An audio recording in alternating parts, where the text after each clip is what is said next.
And this next piece is called The Dance in 12 parts. It is the single most epic love poem I've ever written. I first asked you to dance in a bookstore. We were bound then by commerce, your store, the book in my hand, your commerce.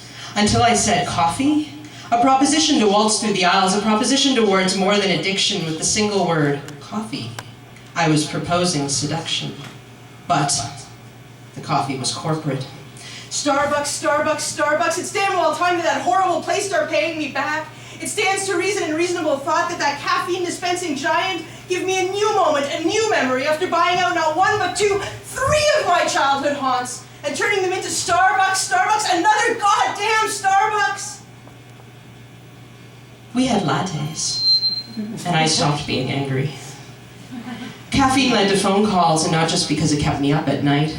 Phone conversation, your saccharine voice easing away the desolation, your saccharine voice making me drunk. Sugar rush, sugar high, high, sugar. I like to lie on my back when we talk on the phone because although I propose the dance, I don't know the steps. I prefer you to lead.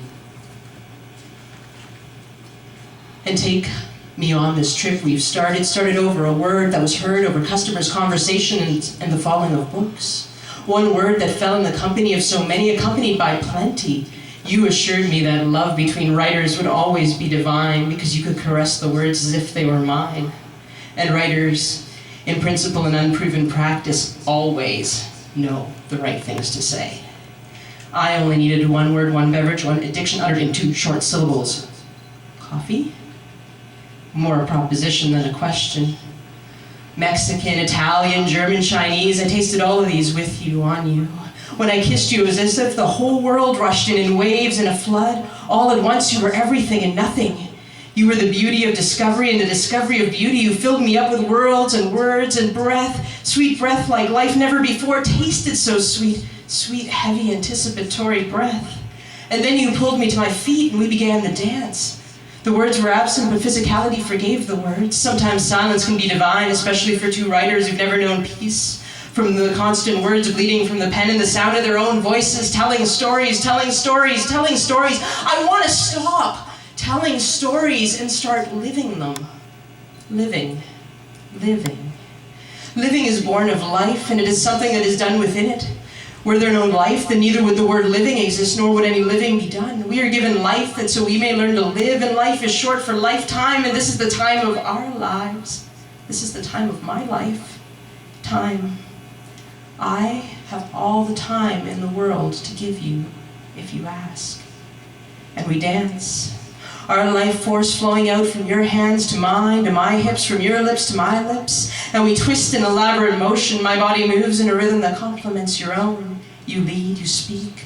I brush my mouth across your neck, you reciprocate the action. The dance floor fades, the song becomes the attraction. The song becomes the attraction. Attraction, attraction. The song falls in love with itself. Love, love. Was it love in the title, in the chord, or the melody, or simply the suggestion of such a word?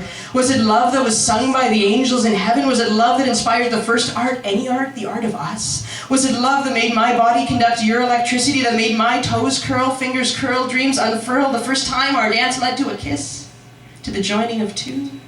Is it love defined by a human heartbeat, or simply the rhythm of a song with one beat? Boom, boom, boom, boom, boom. Your heart keeps the tempo of our song. And the tempo keeps our bodies in motion, fluid against the tide of skin, weaving, drowning, spinning, and slipping in the slippery, slippy emotion that keeps dragging us into the beat, into the beat, into the beat, into the beat, into the beat of our natural rhythms, as if the beat were the only thing we know and you were born with instinctively since birth. Instincts. Instincts tell me what to do. How to make my next move on the dance floor. The steps come naturally, and nature guides us gently, gently into the sway, into the motion that will betray our evolution, our technological pseudo-political pollution, and make us purely primitive animals in a fundamental stance, so that we can continue the dance without distraction, only attraction. The attraction of 2. When the math of attraction dictates that 2 and 2 must become 1 in a celestial orbit, in a physical torrent, in any orientation or observation before the song is done. And so closer we get, and faster we whirl, 2 shapes in the spotlight, a boy and a girl, 2 shapes in the spotlight escaping the world. I toss back my head, you fill in the space, my fingers dissolve into your skin, your lips touch my face. And in that moment of music as we part from the world, I open myself, my arms and my soul, and I drink you in. And then as the band hits their final chord, you pull me tighter still and we soar across the floor, feet above the world, and with one last dip, down, down, down, so deep. The floodgates open and the angels weep. I exhale, you sigh aloud, and the dance is over. Heaven's being found. Silent with clasped hands, together moving forwards, we leave the tiles as lovers and walk feverishly onwards, forever drunk on the motion and lost in each other. Some books tell stories, while others make lovers.